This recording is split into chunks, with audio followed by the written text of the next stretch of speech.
Halo guys, balik lagi ke channel Dear Tokyo. Kali ini aku bakal bahas film yang semoga aja mudah-mudahan kalian suka. Oke, tanpa berlama-lama, kita langsung gas aja ke filmnya. The Client adalah film Korea tahun 2011 bercerita tentang seorang pengacara yang menentang jaksa dan membela seorang pria yang terduga sebagai pelaku pembunuhan. Cerita dimulai dengan seorang pria bernama Chulmin yang buru-buru pulang ke hunian apartemennya untuk memberi kejutan untuk istrinya. Tapi saat sampai, Chulmin dibuat bingung karena ada banyak warga serta polisi yang sudah berkumpul di sekitar apartemen. Chulmin pun meneruskan langkah menuju huniannya, hingga ketika sampai, Chulmin langsung terdiam karena rupanya istrinya Chulmin baru saja dibunuh seseorang dan jasadnya juga menghilang. Para polisi yang ada di TKP pun langsung menangkap Chulmin karena mereka mencurigai Chulmin sebagai pelaku. Chulmin tentu tidak bisa apa-apa, sampai setelah waktu berlalu, seorang jaksa bernama Minho langsung mengumumkan kasus di hadapan pers bahwa Chulmin diduga membunuh istrinya sekitar jam 12 malam sampai jam 1 dini hari. Chulmin lalu membuang jasad istrinya ke lokasi tidak dikenal. Setelah itu, Chulmin kembali lagi ke hunian pada jam 5 pagi seolah baru pulang dari perjalanan bisnis. Nah, sebelum pembunuhan itu terjadi, ada saksi yang mendengar bahwa Chulmin terlibat pertengkaran dengan sang istri, di mana si istri minta cerai karena sikap Chulmin yang cemburuan. Chulmin sebenarnya sempat membantah tuduhan tersebut, tapi jaksa memiliki bukti yang cukup untuk mendakwanya. Di sisi lain, seorang perantara atau makelar bernama Jang menemui seorang pengacara bernama Kang. Jang menawarkan Kang untuk menjadi pengacaranya Chulmin karena Chulmin ingin Kang membantunya. Kang sempat menolak, membuat Jang menduga bahwa Kang belum siap membela Chulmin karena Kang takut kalah sebab jasad istrinya Chulmin belum ditemukan. Jang pun jadi terus melobi Kang agar mau mengambil kasus Chulmin dengan kesepakatan yang menguntungkan. Namun Kang memilih pergi. Di hari lain, Kang yang menjadi pengacara seorang artis berhasil memenangkan tuntutan atas kasus kamera tersembunyi. Kemenangan Kang itu langsung mencuat di berita hingga kepala jaksa jadi sedikit khawatir takut Kang mengambil kasusnya Chulmin. Tapi Minho langsung memberitahu bahwa Kang belum memutuskannya. Kepala jaksa pun jadi ingin tahu tentang Kang hingga Minho jadi menjelaskan bahwa Kang dulunya adalah seorang jaksa yang hebat. Tapi Kang berhenti karena dulu Kang mengambil kasus pembunuhan wanita Vietnam yang mana hasilnya kurang bagus. Kang dulu melakukan investigasi berlebihan yang membuatnya jadi dikirim ke komite disipliner sampai akhirnya berhenti. Malamnya, Kang datang menemui si artis untuk merayakan kemenangan kasusnya si artis. Sementara itu, Chulmin yang berada di dalam penjara melakukan percobaan bunuh diri. Hingga di hari berikutnya, Jang pun langsung memberitahu hal itu ke Kang, yang membuat Kang bingung karena Kang belum memutuskan untuk menjadi pengacaranya Chulmin. Tapi setelah berpikir, Kang diam-diam menemui Chulmin yang terbaring di rumah sakit. Kang lalu mendatangi hunian Chulmin yang menjadi TKP tempat istrinya terbunuh. Namun Kang hanya menemukan lampu yang hilang dan sisa lilin. Kang pun jadi mengajak asisten wanitanya pergi sambil membicarakan kasusnya Chulmin. Nah, menurut laporan, Chulmin diduga membunuh istrinya lalu membuang jasadnya. Setelah itu, ia kembali lagi ke hunian seolah tidak tahu apa-apa. Si asisten menyebut Chulmin psikopat karena membunuh istrinya di hari ulang tahun pernikahan mereka. Si asisten juga memberitahu Kang informasi latar belakang Chulmin, di mana Chulmin bekerja di laboratorium proses pembuatan film. Chulmin dan si istri telah menjalin hubungan pernikahan selama 3 tahun dan mereka belum dikaruniai anak. Nah, polisi menetapkan Chulmin sebagai tersangka hanya sebatas dugaan. Darah yang ada di TKP cocok dengan DNA si istri, dan polisi memastikan si istri sudah pasti mati karena kehilangan banyak darah. Kang pun minta diberitahu bukti pembunuhannya, tapi si asisten bilang polisi belum menemukan bukti langsung karena mereka harus menemukan jasad si istri lebih dulu agar bisa mengetahui penyebab kematiannya. Karena tanpa jasad, semua bukti pembunuhan yang mengarah ke Chulmin hanyalah sebatas dugaan atau bukti tidak langsung. Kang pun menanyakan laporan CCTV apartemen hunian Chulmin, tapi si asisten bilang ada, hingga membuat Kang jadi bingung karena setelah bertanya ke penjaga apartemen, si penjaga bilang bahwa rekaman CCTV sudah diambil oleh para polisi. Salinan rekamannya juga sudah terhapus, hingga Kang makin merasa aneh karena CCTV yang diambil oleh para polisi malah tidak tercatat di laporan sebagai bukti. Si asisten kemudian memberitahu bahwa mereka punya saksi mata yang mengaku melihat Chulmin pada saat kejadian. Tapi di sisi lain, si asisten merasa aneh karena menurut laporan media, mereka tidak menemukan sidik jari, DNA, atau selai rambut Chulmin di TKP. Si asisten merasa hal tersebut tidak masuk akal, hingga setelah itu Kang jadi mencari tahu dengan mengecek jarinya Chulmin, yang mana ternyata Chulmin tidak memiliki sidik jari karena kulit di jarinya terkelupas. Kemudian Kang meminta keterangan dari Chulmin soal si istri yang diduga selingkuh. Chulmin pun membenarkan, dan ia mengetahui hal itu karena sudah beberapa kali melihat si istri berhubungan lewat telepon. Chulmin mengaku sudah menceritakan hal itu pada saat interogasi, hanya saja ia tidak tahu siapa pria yang selingkuh dengan istrinya. Tapi Kang merasa aneh karena saat mengecek dari laporan, ia tidak menemukan pernyataan yang baru saja Chulmin sampaikan. Chulmin pun langsung bertanya, apakah Kang mempercayainya? Kang pun mengaku percaya, dan ia akan berusaha fokus membantu Chulmin agar mendapatkan hasil yang mereka inginkan. Setelah itu, Kang memberitahu Jiang soal pengakuan Chulmin bahwa si istri sebelumnya bertemu pria lain yang diduga selingkuhannya. Nah, jika perkataan Chulmin benar, artinya pria tersebut bisa diduga sebagai tersangka dan Chulmin bisa diputuskan jadi tidak bersalah. Kang pun berharap dugaan itu bisa dipertimbangkan sebagai pembelaan untuk Chulmin. Tapi Jiang ragu karena takutnya dugaan itu hanya dianggap sebagai pengakuan dari Chulmin karena mereka tidak punya bukti tentang pria lain yang masuk ke hunian lalu membunuh si istri. Kang pun jadi langsung menghubungi Minho, dan setelah mereka bertemu, Kang langsung meyakinkan Minho bahwa ada pria lain yang diduga menjadi tersangka. Kang berusaha membebaskan Chulmin dari tuduhan tersangka dengan dugaan itu, tapi Minho yang sebagai jaksa penuntut tidak butuh pengakuan itu karena ia sudah sangat yakin bahwa Chulmin adalah tersangka. Kang sempat protes dengan keputusan Minho yang seolah menghilangkan tentang adanya pria lain, tapi Minho tetap membantah karena memang itu kebenarannya. Kang pun jadi ingin minta bukti-bukti, tapi Minho menegaskan bahwa ia tidak akan memberikan informasi apapun karena jasad istrinya Chulmin belum ditemukan. Minho meyakinkan segala cara yang Kang lakukan untuk membela Chulmin tidak akan berhasil, namun Kang jadi memutuskan mengambil kasusnya Chulmin. Nah, Minho jadi memperingati Kang untuk tidak mengambil kasusnya Chulmin karena ia yakin Kang akan menyesal. Kang juga dulu melakukan hal yang sama sampai membuatnya berhenti menjadi jaksa, dan sekarang Minho bertanya mengapa Kang melakukannya lagi. Tapi Kang mengaku bahwa itu memang keahliannya. Kang meyakinkan akan membuat Chulmin menjadi tidak bersalah, dan setelah itu pergi. Setelah hari berlalu, Kang menemui ayahnya Minho. Kang langsung membahas kasus tanpa jasad, dan tampaknya Kang minta bantuan ke ayahnya Minho karena ayahnya Minho ini adalah seorang profesor. Setelah itu, Kang kembali ke kantor firma hukumnya. Si asisten minta Kang agar berpikir ulang dalam mengambil kasusnya Chulmin, dan ia menyarankan agar menyerahkan semuanya ke jaksa. Tapi Kang tetap ingin mengambil kasus karena ia merasa aneh, sebab selain langsung menetapkan Chulmin sebagai tersangka, para polisi juga mengambil lampu di hunian Chulmin. Jejak CCTV yang sudah diambil juga tidak menjadi bagian dari bukti, hingga Kang yang makin merasa janggal dengan itu semua, jadi minta si asisten menyelidikinya. Si asisten yakin rekaman CCTV sudah dihapus seseorang, tapi Kang tetap minta si asisten menemukan orang tersebut. Asisten Kang yang lain lalu memberitahu 4 hari lagi persidangan pertama Chulmin akan dimulai. Kang pun jadi membaca materi yang dikirim dari jaksa, lalu memikirkan jawaban dari materi tersebut sampai larut malam. Namun Kang belum menemukan jawaban yang bisa membela Chulmin. Hingga dari berikutnya, Kang pun jadi mengajak asistennya rapat untuk mencari tahu kejanggalan soal Chulmin yang begitu cepat ditetapkan sebagai tersangka. Para polisi tiba di TKP pukul 1:30 dini hari, dan mereka menangkap Chulmin pada jam 5 pagi tanpa bukti yang jelas. Nah, hal itu membuat Kang merasa janggal dengan polisi yang bisa dengan cepat menemukan motif bahwa Chulmin membunuh istrinya lalu menelantarkan jasadnya.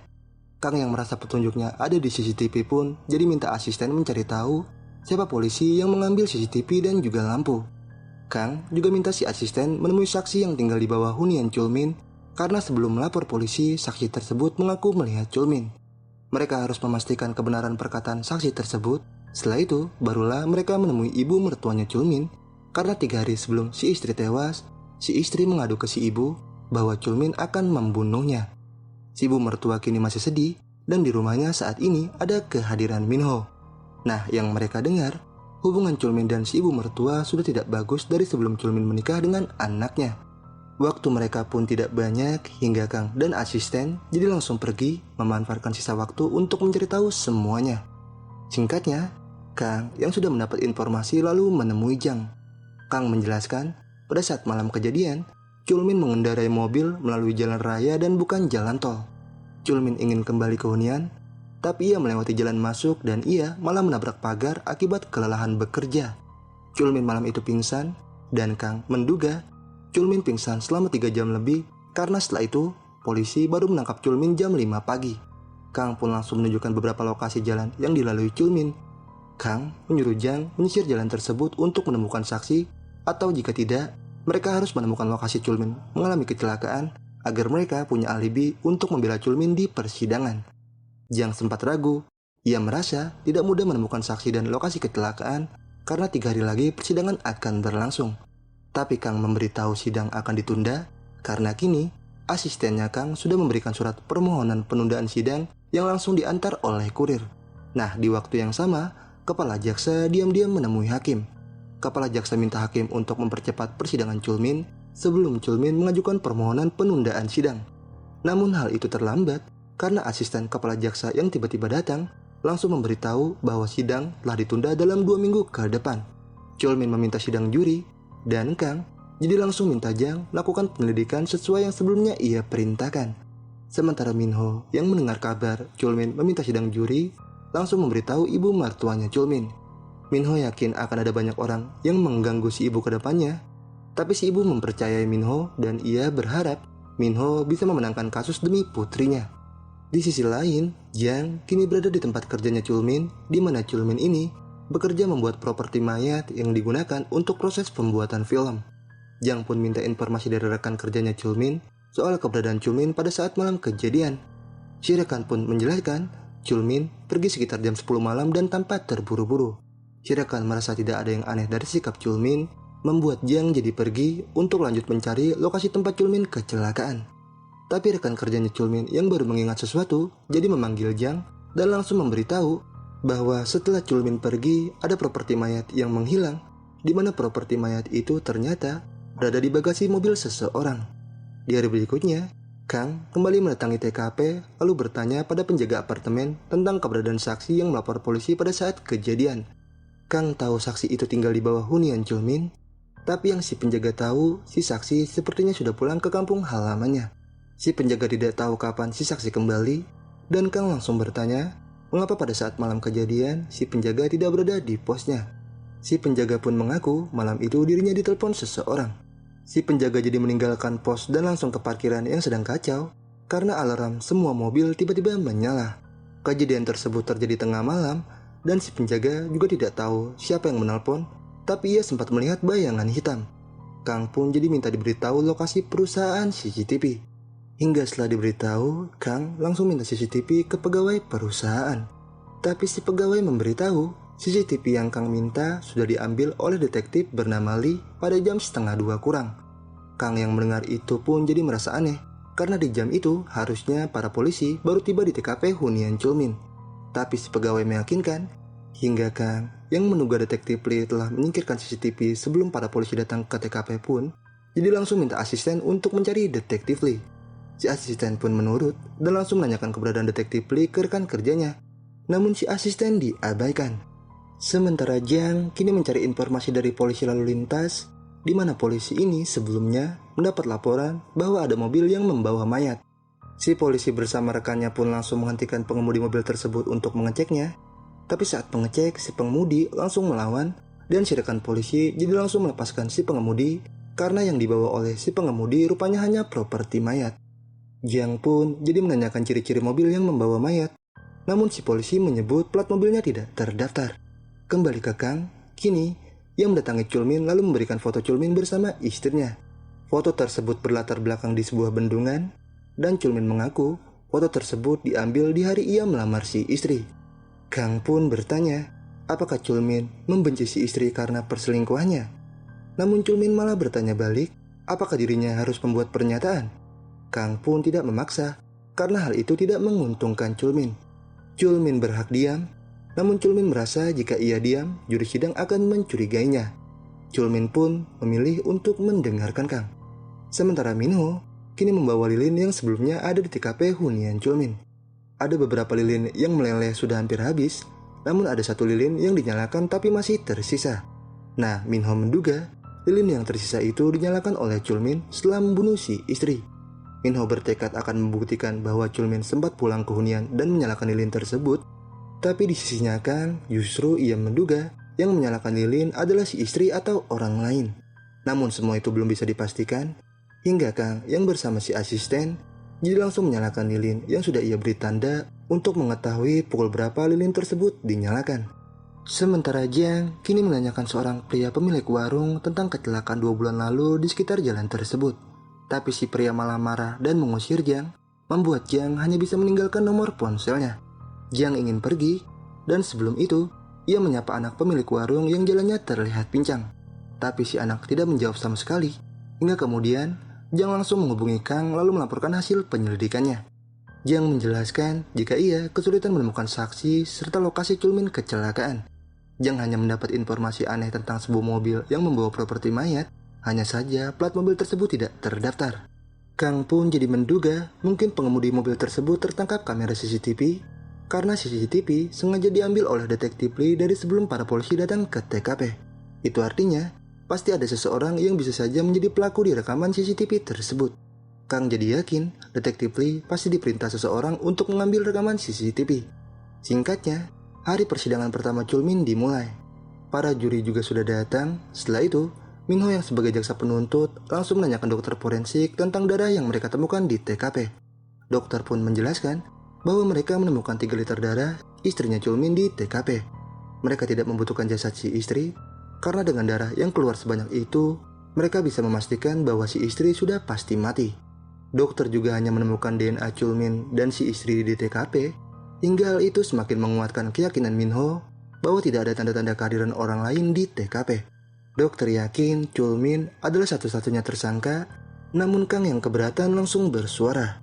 Kang memberitahu para juri dengan meyakinkan ada tersangka lain, karena sebelum para polisi tiba di TKP, pintu TKP sudah terbuka. Jaksa menetapkan kasus Chulmin sebagai pembunuhan berencana, namun faktanya keadaan TKP sangatlah kacau. Ada darah yang berceceran serta pintu juga terbuka, yang seolah tidak seperti pembunuhan berencana. Tapi kemudian, Minho langsung menunjukkan beberapa gambar temuan bukti di TKP. Minho menunjukkan gambar lilin yang masih tersisa, yang berdasarkan hasil laboratorium, lilin tersebut dinyalakan pada pukul 12:30 dini hari, bertepatan pada saat si istri dibunuh. Nah, menurut saksi psikolog, jika Chulmin benar-benar orang yang menyalakan lilin setelah membunuh si istri, artinya Chulmin adalah psikopat. Kang yang mendengar itu jelas keberatan, karena semua yang dikatakan jaksa hanya sekedar menebak. Kang merasa pasti ada kesalahan, jadi ia yakin yang menyalakan lilin bisa saja si istri atau orang lain. Hakim jelas minta Kang memberi pendapat tentang adanya orang lain, namun Kang tidak bisa menjawab, hingga hakim jadi menganggap semua perkataan Minho benar. Minho pun kembali mempertegas bahwa di TKP hanya ada bukti milik Chulmin dan si istri. Minho meyakinkan para juri bahwa tidak ada bukti kehadiran orang lain di sana, jadi hal itu bisa dipastikan bahwa hanya ada satu orang yang bisa menyalakan lilin.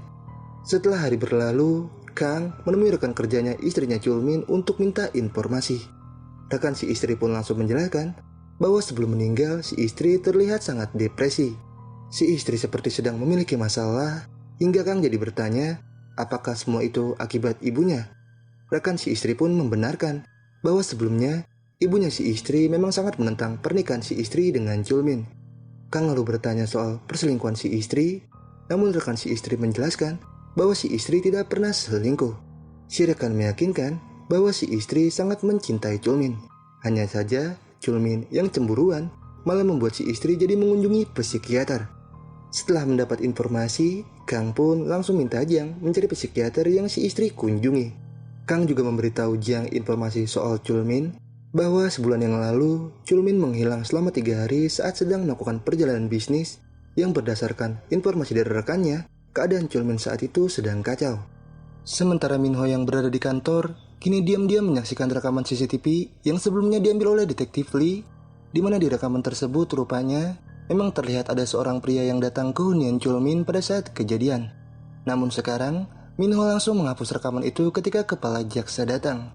Kepala jaksa kemudian langsung mengungkapkan keresahannya tentang Kang yang meminta detektif Lee bersaksi di persidangan. Kepala jaksa khawatir detektif Lee akan mengungkit soal CCTV, namun Minho minta kepala jaksa tenang karena mereka sudah punya rencana. Di hari berikutnya, Kang menghubungi asistennya dan minta si asisten memanggil saksi yang tinggal di bawah hunian Chulmin. Si asisten tentu agak bingung dengan Kang, karena Kang sebelumnya menyuruhnya menemui detektif Lee untuk minta rekaman CCTV. Tapi Kang menjelaskan jika sekarang mereka butuh kehadiran si saksi untuk memancing detektif Lee agar mau bersaksi di persidangan. Si asisten yang menurut pun langsung bergegas, namun saat ingin pergi, ia dibuat kaget karena di mobilnya ada kehadiran detektif Lee. Detektif Lee pun minta si asisten jalan, dan si asisten langsung menanyakan keberadaan CCTV. Si asisten juga menanyakan isi rekaman CCTV tersebut, tapi detektif Lee tidak tahu karena CCTV tersebut ada pada Minho. Si asisten yakin rekaman CCTV sudah dimusnahkan, tapi detektif Lee langsung menawarkan diri untuk mengambilnya. Hingga setelah itu, si asisten pun langsung memberitahu hal tersebut pada Kang. Kang sebenarnya tidak terlalu mempercayai detektif Lee, tapi si asisten yakin detektif Lee akan mengambil CCTV untuk mereka karena detektif Lee lebih memilih melakukan itu daripada disuruh bersaksi di persidangan. Jadi menurut si asisten, mereka sangat memerlukan CCTV tersebut karena jika CCTV masih ada di tangan jaksa dan Chulmin ternyata ada di dalam rekaman, sudah pasti tamatlah riwayat mereka.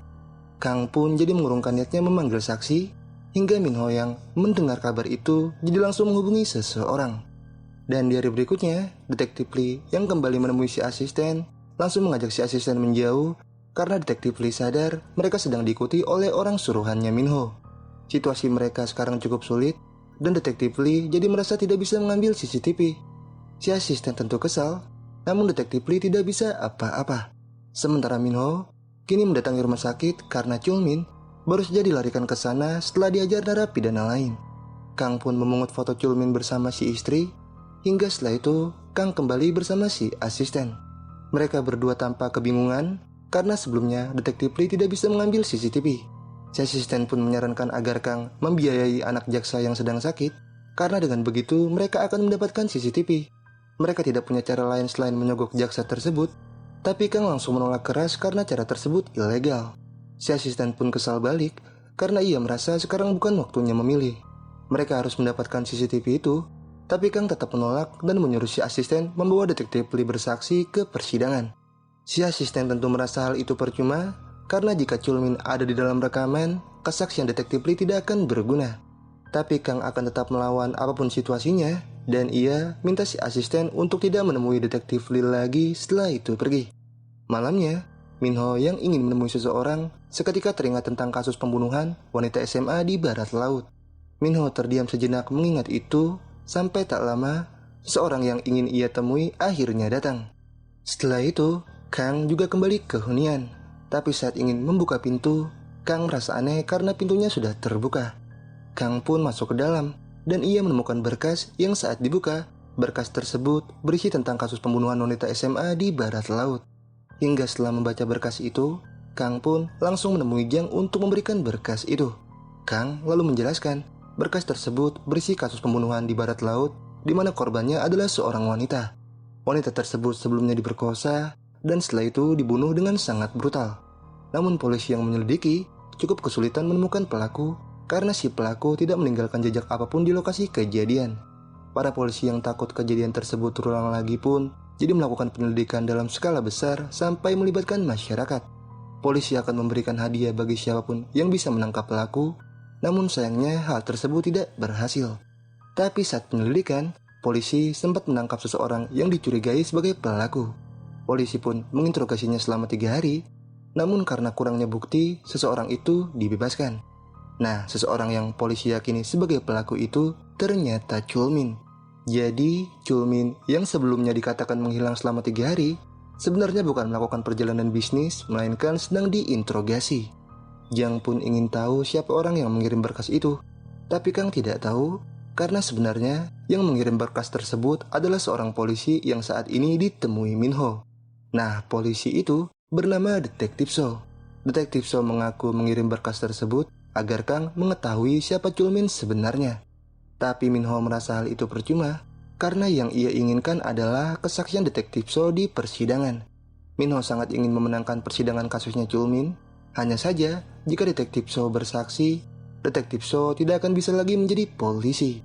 Detektif So yang mendengar itu sempat terdiam, namun akhirnya ia setuju dan setelah itu pergi. Hari berikutnya, Jiang menemui kenalannya di kepolisian. Si kenalan pun langsung memberi kertas yang berisi informasi bahwa yang menyelidiki kasus pembunuhan wanita di barat laut adalah detektif So. Jiang pun minta informasi lebih, dan si kenalan menjelaskan bahwa detektif So dulu pernah menangkap Chulmin yang diyakini sebagai pelaku. Tapi karena pihak kepolisian tidak punya bukti dan Chulmin juga tidak mau mengaku, akhirnya mereka mengundang profesor terkenal bernama Choi untuk menginterogasi Chulmin. Jiang pun langsung memberitahu hal itu ke Kang, hingga setelah itu Kang langsung menemui Profesor Choi. Profesor Choi pun bersedia menjelaskan semuanya, dan Kang langsung bertanya, mengapa para polisi dulu menangkap Chulmin. Profesor Choi pun menjelaskan, alasan Chulmin ditangkap karena Chulmin seperti pelaku. Chulmin tidak memiliki ekspresi dan juga sidik jari, bahkan setelah 3 hari diinterogasi, Chulmin tetap santai, hingga membuat detektif So langsung menghajarnya. Nah, kepala polisi saat itu sangat marah dengan bawahannya karena menangkap Chulmin hanya berdasarkan firasat. Kepala polisi pun minta si bawahan memanggil detektif So ke hadapannya, dan ia juga minta agar Chulmin dibebaskan. Namun si bawahan tidak bisa karena jaksa yang minta mereka agar menyerahkan Chulmin. Si bawahan yakin Chulmin pelaku karena selain mencurigakan, Chulmin sebelumnya sempat menunjukkan dirinya di dalam gambar, tapi setelah itu Chulmin menarik kembali kata-katanya. Hingga kepala polisi yang mendengar itu pun jadi langsung memanggil Profesor Choi untuk menginterogasi Chulmin. Nah, sebelum memulai, Profesor Choi langsung mendekorasi ruangan interogasi dengan menaruh batu berlumuran darah di meja. Batu tersebut seolah dijadikan sebagai barang bukti, dan jika Chulmin terus memandang batu tersebut pada saat interogasi, itu artinya Chulmin adalah pelaku. Singkatnya, Profesor Choi pun mulai menginterogasi Chulmin dengan bertanya, mengapa Chulmin kembali lagi ke TKP setelah membunuh. Ada saksi yang melihat waktu itu, dan saksi tersebut juga langsung menunjuk Chulmin sebagai pelaku. Profesor Choi pun minta Chulmin mengaku, karena jika Chulmin jujur, Chulmin bisa memilih mau di rumah sakit jiwa atau di penjara. Chulmin bisa dirawat jika memang Chulmin tidak mau di penjara, namun Chulmin membantah hal itu dan menyatakan bahwa dirinya bukan pelaku. Chulmin mengaku ada di TKP karena hanya kebetulan lewat, dan ia memastikan pengakuan saksi tersebut pasti salah. Chulmin juga sama sekali tidak melihat ke arah batu yang sudah disiapkan Profesor Choi, hingga kepala polisi yang mendengar Chulmin tetap tidak mau mengaku jadi kesal dan minta si bawahan membebaskan Chulmin. Detektif So yang tidak terima pun kembali menghajar Chulmin, dan Minho yang menjadi jaksa dalam kasus Chulmin saat itu juga langsung mematikan kamera sambil menahan kesalnya. Hingga sekarang, Kang yang mendengar itu jadi tahu mengapa Minho sangat ingin menghukum Chulmin di kasusnya saat ini. Kang pun langsung menemui Chulmin dan ia bertanya mengapa Chulmin menyembunyikan kasusnya dulu dari Kang. Chulmin pun mengaku tidak memberitahu Kang karena ia merasa hal itu tidak akan membantunya di kasus yang sekarang. Tapi Kang kesal karena Minho pasti akan mengungkit kasus tersebut untuk melawan mereka di persidangan. Persidangan itu sangat berarti untuk Chulmin, dan jika Chulmin ingin dibantu, Kang minta Chulmin jujur apabila memang telah membunuh si istri. Tapi Chulmin diam membuat Kang jadi semakin kesal. Kang menatapnya dengan penuh emosi, hingga Chulmin yang sedih jadi memberitahu bahwa tatapan Kang lah yang membuat Chulmin tidak mau bercerita. Tatapan Kang sama seperti orang-orang yang tidak mempercayainya, padahal sekarang hanya Kang yang Chulmin punya. Chulmin meyakinkan bahwa ia benar-benar tidak membunuh si istri, dan ia bahkan masih tidak mau mengakui si istri telah tiada. Kang pun terdiam lalu mengembalikan foto Chulmin bersama istrinya, hingga setelah itu Kang pergi dan langsung memberitahu si asisten bahwa sepertinya mereka akan kalah di persidangan. Si asisten jelas minta Kang tidak menyerah karena ia masih yakin bahwa ada kehadiran orang lain di rekaman CCTV. Tapi Kang merasa rekaman tersebut tidaklah berguna, karena sekalipun ada orang lain di rekaman CCTV, jaksa bisa menyerang mereka dengan kasus Chulmin yang pernah menjadi terduga pelaku di kasus pembunuhan wanita di barat laut. Si asisten pun menanyakan rencana mereka selanjutnya, namun Kang yang tidak tahu harus apa memilih minum. Jiang yang datang pun mencoba menghibur, tapi Kang tetap kepikiran. Kang melihat foto Chulmin bersama si istri, dan ia mencoba memahami perasaan si istri. Di foto tersebut mereka tampak mesra, namun Kang takut bagaimana jika Chulmin benar-benar membunuh si istri setelah si istri diberitahu polisi tentang Chulmin yang menjadi tersangka kasus pembunuhan wanita di barat laut. Kang yakin si istri pasti sangat sedih setelah mengetahui suaminya diduga pembunuh. Tapi si istri kini muncul di hunian dan tampak baik-baik saja. Namun hal itu ternyata hanya mimpinya Chulmin. Hingga setelah itu, persidangan kedua kasusnya Chulmin kembali berlangsung. Ibu mertuanya Chulmin dijadikan saksi dan Minho langsung menanyakan kebenaran tentang si anak yang menemui si ibu 3 hari sebelum kejadian. Si ibu pun membenarkan jika anaknya memang tiba-tiba menemuinya 3 hari sebelum kejadian. Si anak datang dalam keadaan cemas dan ia memberitahu si ibu bahwa Chulmin ingin membunuhnya. Sebelumnya si anak tidak pernah seperti itu, namun setelah menikah dengan Chulmin, kondisi mental si anak berubah. Chulmin menghancurkan kehidupan putrinya, dan Minho jadi minta tanggapan si ibu tentang kepribadian Chulmin. Si ibu pun mengatakan, Chulmin bukanlah manusia melainkan monster. Si ibu bisa melihat itu dari matanya Chulmin, dan ia juga sangat yakin bahwa Chulmin telah membunuh anaknya.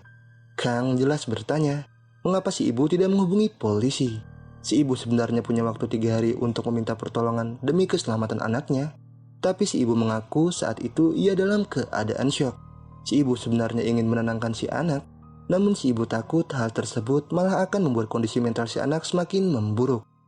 Kang lalu menanyakan, mengapa si anak sempat tidak bekerja selama 2 bulan sebelum menikah. Si ibu pun menjelaskan, jika saat itu si anak sakit dan si ibu jadi membawanya ke rumah doa.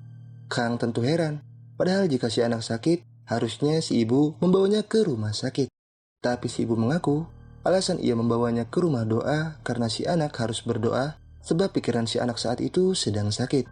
Kang tentu makin tidak habis pikir, tapi Minho yang keberatan langsung memperingati Kang untuk tidak masuk terlalu dalam ke urusan spiritual. Hakim pun minta Kang hati-hati, tapi Kang menganggap semua pernyataan si ibu hanyalah bentuk untuk meluapkan kekesalannya kepada Chulmin karena Chulmin sudah merebut anaknya. Si ibu dari awal sudah menentang pernikahan mereka dan si ibu ingin si anak meninggalkan Chulmin agar si anak kembali bersamanya. Namun bukannya kembali, si anak malah merasa ibunya gila karena selalu mengajaknya ke rumah doa. Si anak jadi menyesal menemui si ibu hingga akhirnya ia jadi memilih pergi. Si ibu pun kini jadi sangat kesal dan ia sangat yakin Chulmin telah membunuh anaknya. Tapi Chulmin tetap diam. Di sisi lain, si asisten yang bersama detektif Lee rupanya diam-diam menyogok jaksa untuk mendapatkan CCTV. Mereka pun mengeceknya, namun ternyata CCTV tersebut hanya berisi video koala. Si asisten yang merasa ditipu jadi menghajar detektif Lee. Namun polisi lain datang dan langsung membawa mereka ke kantor polisi. Kang yang datang tentu tidak habis pikir dengan ulah asistennya. Si asisten telah melakukan suap, hingga hal itu kini membuat kepala jaksa senang karena selain akan dituntut, Kang juga akan kehilangan izin praktek sebagai pengacara. Kang akan keluar dari kasus membuat Minho bisa dengan mudah memenangkan persidangan. Mereka akan mendapatkan Chulmin dan kepala jaksa yakin ayahnya Minho pasti akan senang dengan rencananya. Yang kini bersama Kang juga yakin mereka akan sulit menang karena Minho yang dendam kepada Chulmin yang tidak tertangkap di kasus pembunuhan wanita di barat laut pasti akan melakukan segala cara untuk menang di persidangan. Tapi Kang tidak ambil pusing karena ia langsung memutuskan menemui ayahnya Minho yang seorang profesor sekaligus pengacara senior. Hingga di hari berikutnya, ayahnya Minho pun langsung mendatangi kantor jaksa lalu memperkenalkan diri sebagai pengacaranya Kang. Minho tentu minta si ayah tidak ikut campur sebab alasan ia mengambil kasus Chulmin bukan untuk bertingkah, melainkan untuk menangkap pembunuh. Namun si ayah tidak membenarkan langkah Minho karena ia menganggap alasan Minho menangani kasus Chulmin karena Minho hanya ingin memperbaiki harga dirinya sebagai seorang jaksa. Hingga malamnya, ia langsung memanggil detektif So ke kantornya. Sampai di hari berikutnya, Minho yang menemui hakim langsung menyudutkan Kang karena sebelumnya pihak Kang melakukan suap demi mendapatkan CCTV. Minho minta Kang dikeluarkan dari kasus, tapi Kang menyangkal dengan menjelaskan alasan ia mengambil CCTV karena Minho yang lebih dulu menyembunyikannya secara diam-diam. Kang yakin isi rekamannya sudah dihapus dan ia minta hakim memanggil detektif Lee untuk bersaksi. Tapi hakim menolak permintaan Kang. Hakim mengizinkan Kang untuk tetap menjadi pengacaranya Chulmin, akan tetapi bukti soal rekaman CCTV sudah tidak diterima karena hakim menganggap bukti tersebut sudah terkontaminasi. Hakim lalu menanyakan soal saksi lain di dalam kasus Chulmin, hingga Minho pun jadi akan memanggil detektif So untuk bersaksi Karena sebulan sebelum istrinya Chulmin tewas, Detektif So telah diizinkan oleh si istri untuk menyelidiki Chulmin. Kang tentu agak keberatan, tapi hakim langsung menerima permintaan Minho sambil memperingati Kang agar tidak lagi membuat ulah. Di sisi lain, Jang yang tiba-tiba dihubungi oleh pria si pemilik warung jadi langsung menemuinya di rumah sakit. Nah, si pemilik warung ini minta pertanggungjawaban dari Jang karena pada saat Chulmin kecelakaan, Chulmin ini ternyata menabrak anak si pria pemilik warung. Jang yang mendapat informasi baru itu pun jadi minta si pemilik warung menjelaskan secara detail jika ingin mendapatkan kompensasi. Si pemilik warung yang setuju pun jadi langsung menjelaskan, tapi si anak seperti mencoba mencegah. Sampai singkatnya, persidangan ketiga kasusnya Chulmin kembali berlangsung. Detektif So dihadirkan sebagai saksi dan Minho langsung bertanya bagaimana Detektif So bisa mengenal istrinya Chulmin. Detektif So pun menjelaskan awal mula dirinya bisa mengenal si istri karena dulu ia menyelidiki Chulmin sebagai tersangka kasus pembunuhan wanita di barat laut. Detektif So menjadi detektif yang bertanggung jawab di kasus itu. Hanya saja Chulmin yang diduga sebagai tersangka harus dibebaskan karena kurangnya bukti. Namun meski begitu, Detektif So masih terus mengawasi Chulmin karena ia yakin Chulmin adalah pelakunya. Tapi karena Detektif So tidak menemukan hal aneh selama mengawasi Chulmin, akhirnya Detektif So jadi memutuskan memasang alat penyadap di lampu hunian Chulmin secara diam-diam, tapi ketahuan si istri. Detektif So pun jadi menjelaskan ke si istri bahwa ia sedang menyelidiki Chulmin karena Chulmin diduga menjadi tersangka atas kasus pembunuhan wanita di barat laut. Chulmin sebelumnya mengaku ke si istri melakukan perjalanan bisnis selama 3 hari, tapi itu bohong karena sebenarnya di 3 hari itu Chulmin sedang diinterogasi. Detektif So pun minta kerja sama si istri agar bisa menyelidiki Chulmin dan si istri pun setuju. Hanya saja beberapa hari sebelum si istri dibunuh, Detektif So kehilangan kontak. Detektif So pun jadi diam-diam mengikuti si istri, yang mana ternyata si istri ini datang ke rumah abu korban wanita pembunuhan di barat laut. Sampai setelah memastikan korbannya benar-benar ada, si istri yang sangat syok langsung menghubungi Detektif So karena ia berniat memberikan bukti kejahatannya Chulmin. Detektif So bisa membuktikan itu dengan rekaman percakapannya, tapi Kang langsung angkat bicara. Kang merasa keberatan karena menurut undang-undang, rekaman yang dimiliki Detektif So tidak bisa dijadikan bukti sebab rekaman tersebut diambil di luar praktek resmi. Kesaksian Detektif So hanya berdasarkan bukti ilegal hingga hakim jadi sepakat untuk tidak menerima bukti rekaman itu. Tapi hakim minta para hadirin untuk mendengarkan lanjutan pernyataan Detektif So.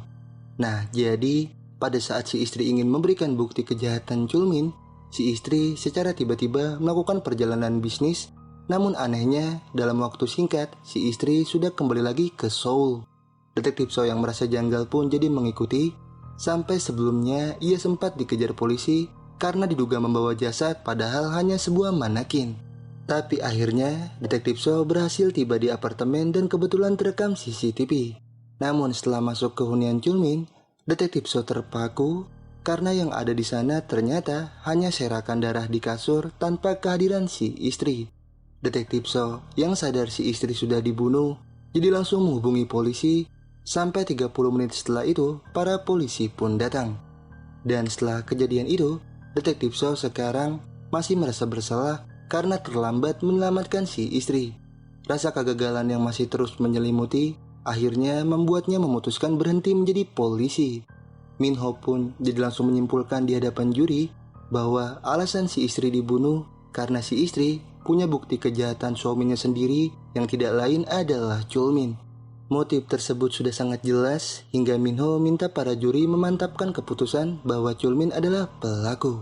Tapi Kang mencoba membantah karena menurutnya tindakan Detektif So yang mengajak si istri bekerja sama adalah sebuah kesalahan. Karena jika Detektif So memang sangat ingin menangkap Chulmin dengan mengajak si istri bekerja sama, seharusnya Detektif So juga memikirkan keselamatannya.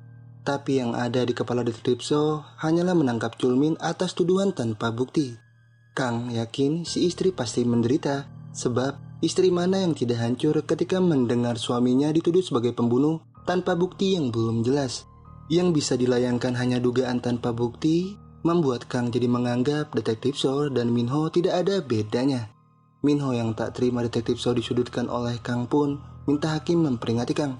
Tapi Kang langsung menyimpulkan bahwa semua tuduhan detektif So terhadap Chulmin hanya sekedar gugatan tanpa bukti. Detektif So sebelumnya mengaku menyelidiki Chulmin sendirian, namun Kang yakin ada orang lain yang mendorong detektif So untuk melakukan penyelidikan karena kasus Chulmin saat ini berkaitan kuat dengan kasus pembunuhan wanita di barat laut. Detektif So pun membenarkan itu, namun ia menegaskan tidak ada orang lain yang mendorongnya untuk menyelidiki Chulmin. Tapi Kang yang tahu detektif So bohong, jadi langsung mengeluarkan kartu as dengan menanyakan siapa jaksa yang bertanggung jawab di kasus pembunuhan wanita di barat laut. Detektif So sedikit gugup, tapi akhirnya ia menyebut nama Minho yang menjadi jaksa di kasus pembunuhan wanita di barat laut. Para hadirin pun saling menatap, yang bisa jadi berpikir penyelidikan yang dilakukan Minho terhadap Chulmin hanya atas dasar dendam. Sedangkan di luar, Jang sedang berusaha membujuk si pria pemilik warung agar memberi kesaksian di persidangan. Jang ingin si pria pemilik warung memastikan alibi Chulmin bahwa di malam tewasnya istrinya Chulmin memang kecelakaan menabrak si anak. Tapi si pria pemilik warung menolak bersaksi karena takut berurusan dengan polisi. Si pria pemilik warung ingin pulang, namun setelah Jang menawarkan uang, si pria pemilik warung berubah pikiran. Sampai setelah itu, Kang pun langsung memperkenalkan si pria pemilik warung sebagai saksinya. Minho sempat tidak setuju karena si pria pemilik warung tidak ada di dalam daftar. Tapi Kang minta hakim bersikap adil karena sebelumnya ia tidak menentang Minho saat Minho membawa detektif So bersaksi. Hakim pun akhirnya mengizinkan si pria pemilik warung bersaksi, hingga setelah bersumpah, Kang langsung bertanya ke si pria pemilik warung tentang kecelakaan yang menimpa anaknya di waktu dini hari. Si pria pemilik warung pun membenarkan bahwa saat itu anaknya memang ditabrak oleh mobil Chulmin. Si pria pemilik warung sempat mengejar untuk minta pertanggungjawaban, namun karena Chulmin langsung kabur, membuat si pria pemilik warung hanya bisa mencatat plat mobilnya. Si pria pemilik warung masih ingat plat mobilnya, yang setelah dicek di foto mobil tersebut memang benar mobilnya Chulmin yang sudah disita pada saat penangkapan. Kang pun langsung membagikan foto mobil Chulmin yang agak rusak ke para juri agar meyakinkan mereka bahwa di waktu istrinya Chulmin tewas, Chulmin memang tidak ada di hunian karena mengalami kecelakaan. Tapi Minho yang merasa janggal jadi ingin tahu mengapa di hari itu si pria pemilik warung tidak langsung melaporkan kecelakaan itu ke polisi padahal anaknya telah ditabrak. Minho bingung dengan si pria pemilik warung karena kini baru memberikan kesaksian itu secara detail, padahal kecelakaan itu terjadi 2 bulan yang lalu. Tapi si pria pemilik warung menjelaskan alasan ia tidak melapor karena saat itu kondisi anaknya yang tertabrak tidak begitu parah. Ia juga tidak mengenal orang yang menabrak sampai jadinya yang bisa ia lakukan hanya mencatat kronologi serta waktu kejadiannya. Tapi Minho malah menduga alasan si pria pemilik warung datang karena telah diperintah seseorang. Minho menebak si pria pemilik warung berani bersaksi karena dijanjikan uang. Kang yang mendengar itu tentu keberatan. Tapi Minho terus menyudutkan sampai akhirnya si pria pemilik warung yang tertekan jadi jujur bahwa dirinya mau bersaksi karena demi mendapatkan kompensasi kecelakaan. Minho yang tahu orang yang menjanjikan kompensasi itu adalah Kang, jadi langsung menyudutkan Kang di hadapan hakim bahwa Kang telah melakukan suap terhadap saksi. Hakim pun langsung minta si pria pemilik warung mengaku jika memang telah disuap oleh Kang, dan Minho juga mengancam akan menuntut si pria pemilik warung jika tidak mau mengaku. Si pria pemilik warung yang ketakutan jelas tidak bisa menjawab, hingga akhirnya ingin kabur. Keadaan pun jadi kacau. Persidangan jadi dihentikan sementara, dan di kesempatan itu, Kang ke toilet lalu memikirkan beberapa pertanyaan yang bisa memancing ekspresinya Chulmin. Sampai setelah persidangan kembali dimulai, Kang mulai bertanya mengapa Chulmin tidak memberitahu si istri setelah diduga menjadi tersangka atas kasus pembunuhan wanita di barat laut. Chulmin pun menjelaskan alasannya tidak memberitahu si istri karena saat itu keadaan si istri cukup sensitif. Ia juga tidak tahu jika si istri menderita, sebab saat itu yang ia tahu sikap si istri berubah karena selingkuh dengan polisi yang tidak lain adalah detektif So. Kang pun jadi jengkel karena tidak habis pikir dengan Chulmin yang tidak tahu istrinya menderita padahal mereka suami istri. Si istri sampai sering ke psikiater, bahkan hampir bunuh diri. Chulmin pun menyadari kesalahannya itu, dan ia mengaku selama ini tidak punya banyak waktu untuk si istri karena sibuk kerja. Kang pun merasa Chulmin memang tidak peduli dengan si istri. Tapi Chulmin dengan keras membantah, membuat Minho sadar bahwa Kang sedang berusaha menekan agar Chulmin mengeluarkan emosinya. Nah, rencana itu memang sebelumnya sudah Kang persiapkan dengan timnya. Kang yang sadar Minho pasti akan menghabisi Chulmin jika Chulmin tidak berekspresi di persidangan, kini jadi terus memainkan emosi perasaan Chulmin demi menarik perhatian para juri. Kang pun lanjut bertanya, mengapa Chulmin yang melakukan perjalanan bisnis tepat sebelum si istri meninggal bisa kembali lebih cepat. Chulmin pun menjelaskan, alasan ia kembali lebih cepat karena saat itu ia ingin merayakan hari pernikahannya dengan si istri. Kondisi hubungan mereka saat itu kurang baik, jadi Chulmin rela menyetir selama 5 jam untuk pulang demi memperbaiki hubungannya dengan sang istri. Hanya saja karena lelah dan ngantuk, Chulmin malah melewati jalan masuk sampai akhirnya kecelakaan. Chulmin pingsan selama berjam-jam sampai ketika tersadar, ia langsung buru-buru pulang ke apartemennya. Namun saat tiba, ternyata si istri sudah meninggal dan jasadnya juga menghilang. Chulmin kini sangat sedih, tapi Kang malah menyalahkannya. Kang menduga Chulmin sebenarnya ingin mengakhiri hubungan lalu membunuh si istri. Minho yang sadar Kang memainkan emosi Chulmin tentu keberatan. Tapi Kang menghiraukan dan tetap minta Chulmin untuk jujur jika memang membunuh si istri. Hingga Chulmin yang sudah tidak bisa berkata pun jadi mengiyakan demi menuruti kemauan Kang. Chulmin jelas makin terpukul karena mentang-mentang ia tidak punya sidik jari, semua orang menyalahkannya. Chulmin rela disalahkan, namun ia menegaskan alasan ia tidak memiliki sidik jari karena setiap hari ia selalu menyentuh bahan kimia di pabrik proses pembuatan film. Semua kulit jarinya terkelupas dan ia sudah berusaha mencuci tangannya ratusan kali namun tetap tidak bisa memiliki sidik jari. Hal itu dianggap kejahatan yang disengaja, hingga yang bisa Chulmin lakukan hanyalah berusaha tegar. Si istri yang membantunya melewati itu semua, namun sekarang semua orang malah menuduhnya membunuh si istri. Chulmin pun menerimanya, tapi semua orang harus tahu bahwa ia benar-benar mencintai si istri. Chulmin bahkan masih tidak percaya si istri telah tiada, sehingga ia minta tolong agar si istri secepatnya ditemukan karena ia ingin memohon ampunan. Chulmin merasa bersalah karena sebelumnya tidak berada di sisi si istri, jadi untuk itu ia mohon diberi kesempatan. Kang pun mengakhiri pernyataan, hingga setelah persidangan usai, Minho langsung menemui Kang. Minho tidak menyangka dengan Kang yang mempekerjakan makelar seperti Jang hanya untuk mendapatkan saksi. Tapi menurut Kang mereka tidak ada bedanya, karena Kang tahu Minho juga menyuruh detektif So untuk menyelidiki Chulmin. Kang juga tidak habis pikir dengan Minho, karena selain membuat saksinya seolah berbohong, Minho juga menjadikan Chulmin seolah pembunuh padahal Minho tidak punya bukti. Minho menganggap hal itu sebuah keadilan, tapi menurut Kang cara kerja Minho salah. Kang minta Minho yang sebagai anak profesor harusnya tahu malu, tapi Minho malah tidak terima. Minho tetap yakin Chulmin adalah pembunuhnya, dan ia memastikan bahwa ia akan membuat Kang membayar semua kesalahannya. Hari berikutnya, Jang yang selesai mengurus perawatan rumah sakit untuk si anak pria pemilik warung, kini minta maaf ke si anak atas persidangan kemarin yang cukup gaduh. Tapi si anak yang rupanya tunawicara tidak mempermasalahkan. Sampai singkatnya, persidangan terakhir kasusnya Chulmin pun dilangsungkan. Minho mengakui semua bukti yang mereka punya memang bukti tidak langsung. Tapi Minho minta para juri mempertimbangkan, karena sosok Chulmin yang tenang ini pernah jadi tersangka di kasus pembunuhan wanita di barat laut. Si istri memiliki bukti kejahatannya, maka dari itu si istri dibunuh. Minho sangat yakin akan hal itu, dan menurutnya, wajah tenangnya Chulmin hanyalah sebatas kedok. Chulmin mungkin bisa membuat cerita seolah si istri dibunuh, atau mengakhiri hidup di luar karena stres. Tapi Minho minta para juri berpikir bahwa di TKP ada 3 liter darah si istri.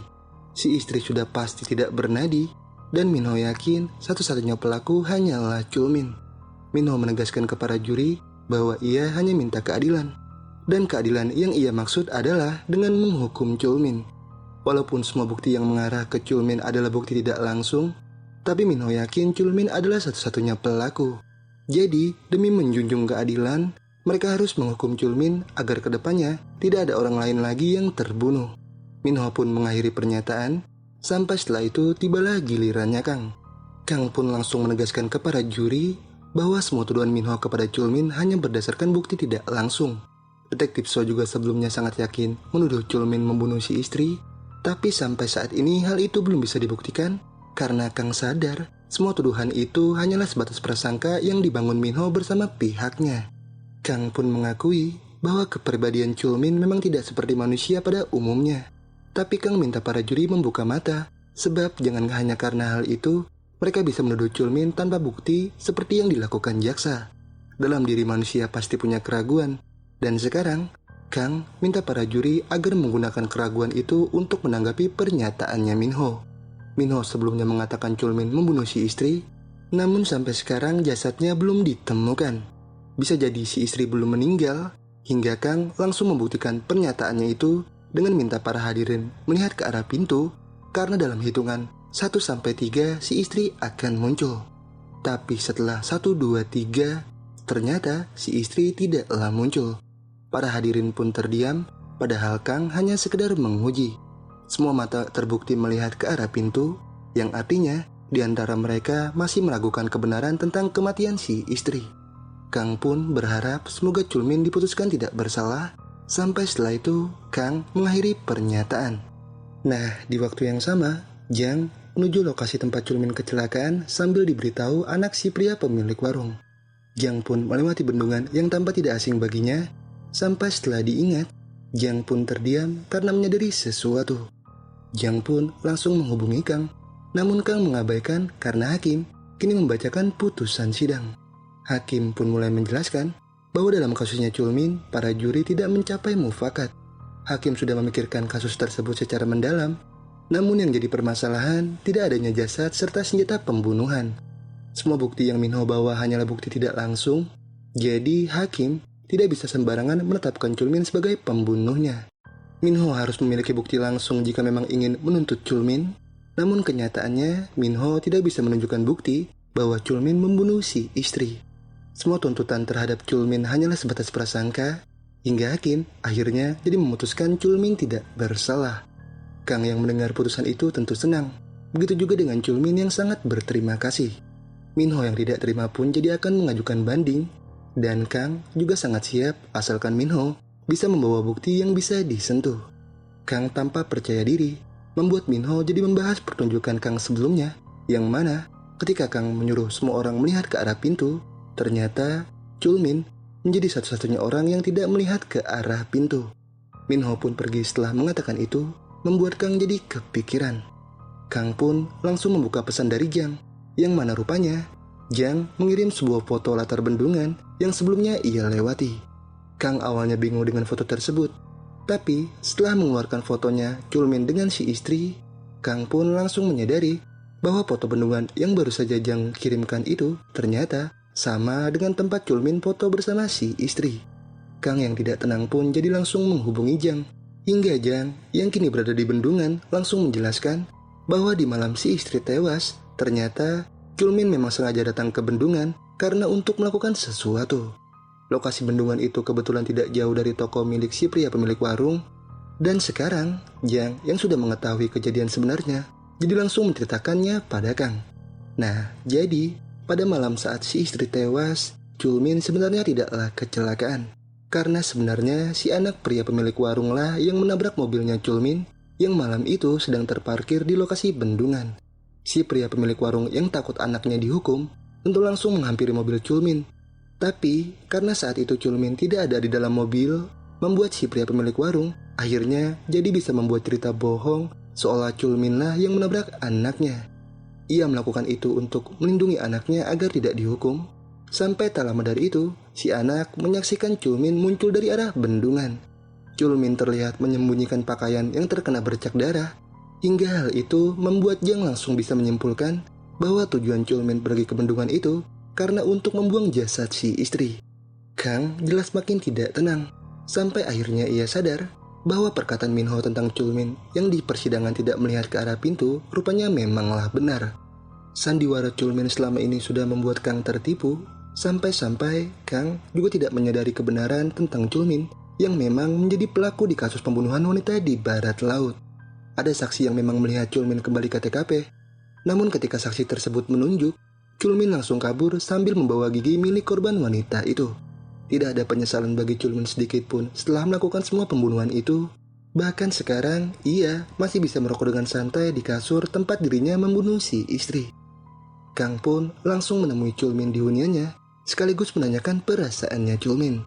Kang benar-benar tidak habis pikir telah ditipu, dan ia merasa bahwa ia harus menangkap Chulmin yang sudah membunuh si istri. Karena selain dirinya yang ditipu, Kang juga tahu bahwa Chulmin juga menjebak Detektif So dengan menaruh patung properti mayat di bagasi mobil Detektif So. Jebakan itu berhasil membuat Detektif So dihentikan polisi pada saat mengejar Chulmin, hingga setelah itu Chulmin kembali dan membuat kacau parkiran apartemen untuk mengalihkan perhatian penjaga apartemen. Kang pun jadi membenarkan perkataan Minho tentang si istri, yang mana harusnya si istri menghindar pada saat nyawanya terancam. Namun nyatanya si istri yang terlalu mempercayai Chulmin malah membuat makan malam, sampai akhirnya si istri harus histeris sendiri setelah menemukan gigi milik korban pembunuhan wanita di barat laut yang sebelumnya diambil Chulmin. Si istri tentu berharap apa yang ia lihat itu tidaklah benar, tapi Chulmin malah langsung menenangkan si istri, namun dengan cara membunuhnya. Chulmin lalu menyalahkan lilin, hingga sekarang Kang pun jadi ingin tahu bagaimana cara Chulmin membawa jasad si istri. Tapi Chulmin masih mengelak serta masih pura-pura tidak mengerti dengan semua yang Kang katakan. Kang pun minta Chulmin tidak perlu bersandiwara lagi, karena Kang sudah tahu apa yang Chulmin lakukan ketika Chulmin pergi ke bendungan. Chulmin pun akhirnya tersenyum mendengar itu, dan ia agak senang, sebab sekarang Kang tidak bisa apa-apa, karena meski Kang sudah mengetahui semuanya, Kang bukanlah jaksa yang bisa menuntutnya. Chulmin kemudian malah keluar jendela lalu duduk di balkon, hingga Kang yang panik melihat itu jelas minta Chulmin untuk turun. Tapi Chulmin malah sengaja tidak mau turun, sebab ia sadar apabila ia jatuh semuanya akan berakhir. Kang pun jadi minta secara baik-baik agar Chulmin menjelaskan bagaimana cara ia memindahkan jasad si istri. Hingga akhirnya Chulmin pun langsung memberitahu bahwa cara ia memindahkan jasad si istri ternyata dengan cara diterjunkan dari jendela apartemen. Chulmin langsung tersenyum setelah memberitahu itu, hingga Kang yang sadar Chulmin akan melakukan hal yang sama pun jadi langsung bergerak cepat untuk menghentikan kegilaan Chulmin. Para polisi yang berdatangan pun langsung menangkap Chulmin. Sampai setelah waktu berlalu, pencarian jasad si istri pun dilakukan.